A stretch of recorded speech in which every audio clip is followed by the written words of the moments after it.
Hi guys, Real Life with Rachel. Well, it is a cold and balmy Tuesday evening here at the homestead, and you'll have to excuse me because I'm trying to find a place that has really good lighting, and apparently my light bulbs are the wrong type, or I have like the what do you call it?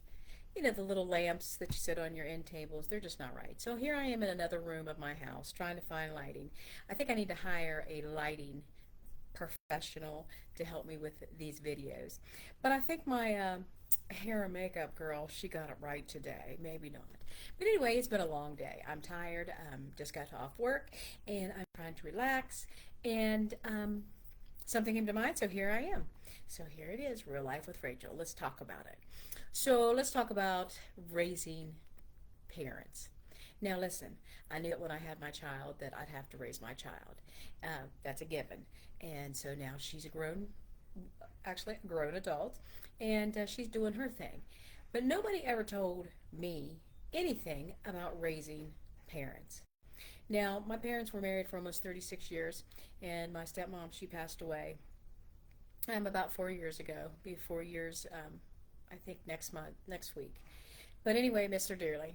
But so being an only child, I have to raise my dad, my father. And not only is he my father, but he is my boomer father. And boomer dads feel like they are entitled. They need to be coddled. They are big babies. I really do love him.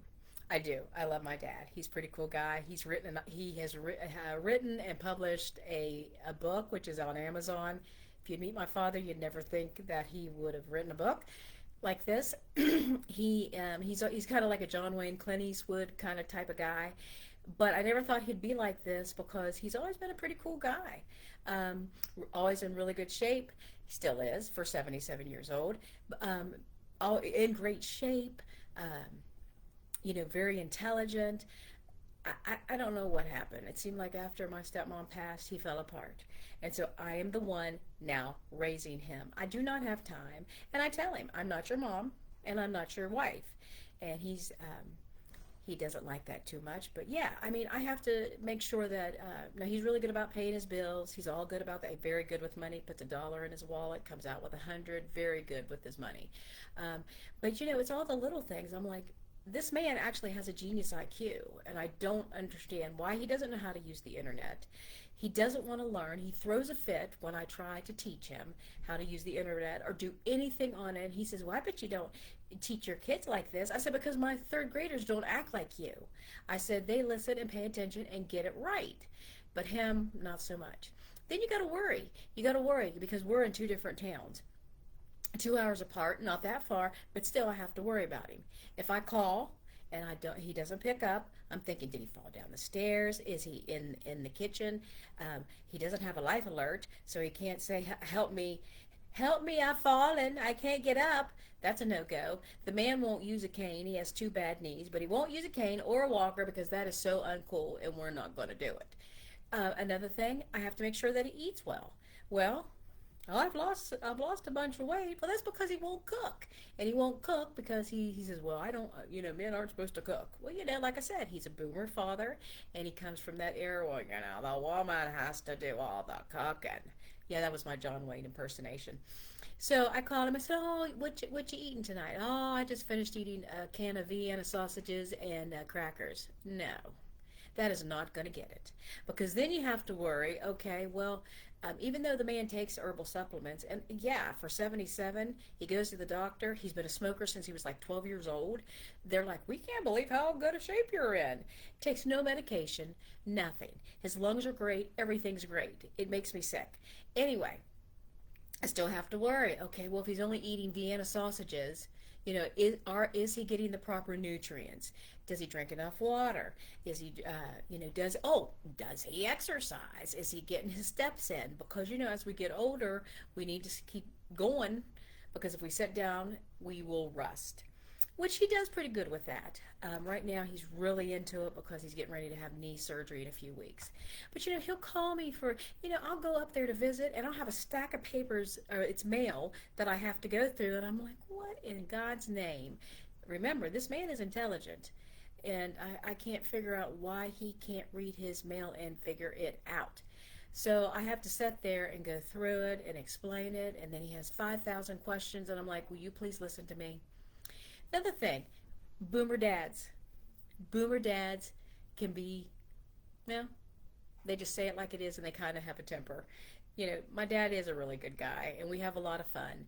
And he's a neat. You sit down and ask him a question about any war or anything in history. 3 hours later, you're like, yes, he should have been a professor. But anyway, I have to, make sure that he is. Oh, that's another thing. As you get older, you need to make sure that you have brain power. And I'm like, have you read a book? He's always reading books, but he is quite fun. But it's just everything. He has to go downstairs to wash his clothes. Now be careful, you have bad knees. Oh, I'm careful. I've fallen a few times, but I'm all right. Didn't break a bone. Well, then you worry the whole time. Worry for the next few weeks because oh my gosh, every time he doesn't answer the phone, he must have fallen down the stairs and he's at the bottom of the stairs. So it's a never-ending cycle. Like I said, I'm pretty proud of my dad because this is the first time he's ever lived alone. But I never thought I would have to. Thank God I don't have to pay the bills. But he does take care of himself pretty well. But I'm constantly having to worry about him. Kind of like with all this winter weather. Oh yeah, he's out there. Well, I'm going to go out there and shovel the sidewalk and put down some salt. I'm like, no, you're not. Stay inside. It will melt. Well, that's not how we did it back in the day. I got to get out there and shovel that snow. Well, then I said, no, you call me when you get back inside. I want to make sure you're all right. He never calls. So I'm calling and I'm calling and I'm calling. I said, what were you doing? Oh, I fell asleep on the couch watching TV. I said, you were supposed to call me. Now, like I said, sometimes he can get crabby. And that's just how boomer dads are. They really can be. And so anytime we go anywhere, I always have to talk to him in the car. And I always have to tell him, I'm going to tell you one thing. If you get in there and you act up, you're going to be in a lot of trouble. So you better behave. You better get it all out right now. But if when we walk in that door and we're visiting people, you better get it together and you better put a smile on that face. And he's always like, well, I never talked to my dad like that. I said, yeah, because your dad never acted like that. Raising parents can be difficult. Raising kids, it was a piece of cake. But raising my father, especially a boomer dad, yeah, it's a lot worse. And I don't get paid for it. But anyway, this has been Real Life with Rachel. I hope you have enjoyed this little video. You probably have. Some of you are raising your parents too. It's amazing. I wouldn't change it for the world. They're not always going to be here. We do have a lot of fun and I have a lot of great memories. Raising him has been difficult, but thank God he's still here. Hey guys, this has been Real Life with Rachel. Enjoy your evening. Have a blessed day tomorrow.